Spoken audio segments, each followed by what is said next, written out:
Hey team, Patrick here, back with another video in our beginner tennis series. So for all you new players out there, we've now covered the forehand and the volley. So please go back and check those videos out. And in today's lesson, we're going to look at the backhand. Now, I like to say there's two flavors of backhand, the one-handed backhand and the two-handed backhand. There's no right or wrong, but in today's lesson, we're going to look at the two-handed backhand. This is what I tend to teach to new juniors and beginners, as they tend to find it easier to get more control and power in the modern game. And they can always potentially change to a one-handed backhand later down the line if they wish to do so. So let's get into it.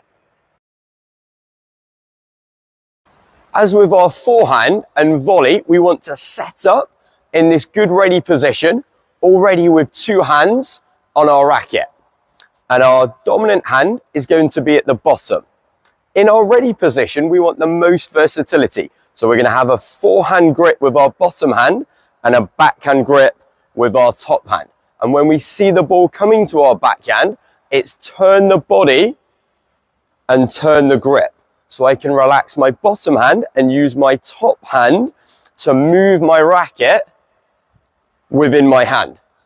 And with my bottom hand, I want a continental grip with my palm straight down on top of the racket. If I make a V between my thumb and index finger and place it on the frame of the racket and run it down until my hand gets to the bottom of the grip, it's in this position.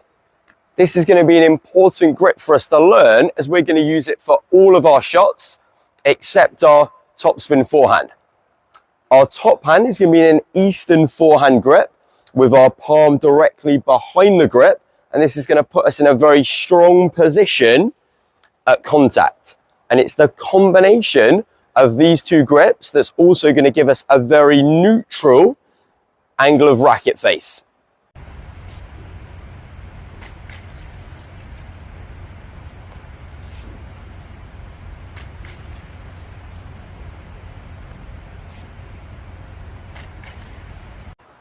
Like I said, the first move is then to turn our body using our shoulders and our big muscles.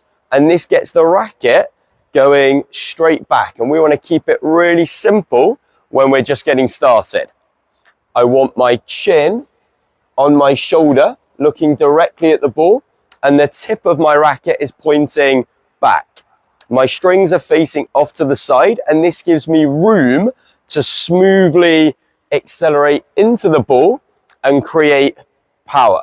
We want this turn and not to be bunting the ball from this open position, which is a mistake I often see with beginners. Now, there is an open stance backhand, but we'll cover this in another lesson.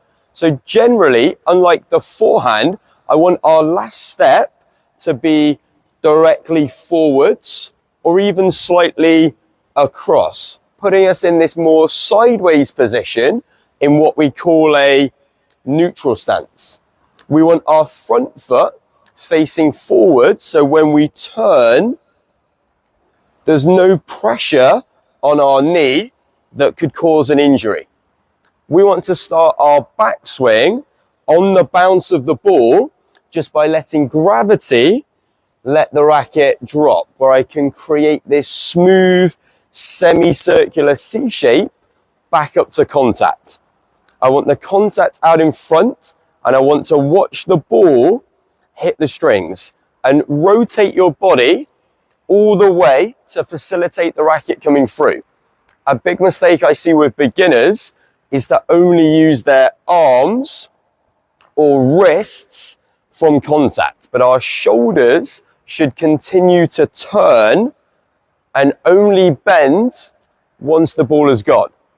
This will give you a longer contact zone where your strings stay facing the target for longer. You can imagine hitting through multiple tennis balls rather than just one.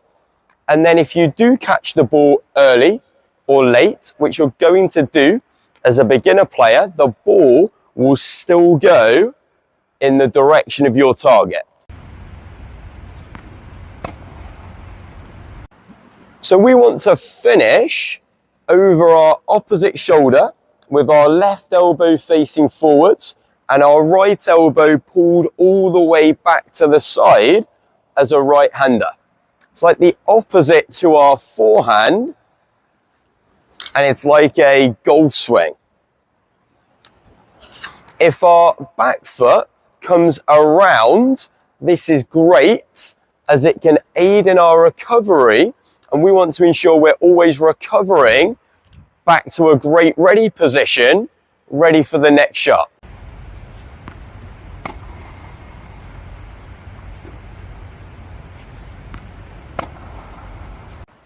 So that was the two-handed backhand for beginners. Hopefully I've kept this simple at the moment, but there's already elements in there that you'll see from the best players in the world. So if this has helped you with your backhand, please leave the video a like, let me know in the comments, and please subscribe to the channel so you don't miss the serve lesson coming next in the series. I'll see you in the next one. Cheers, guys.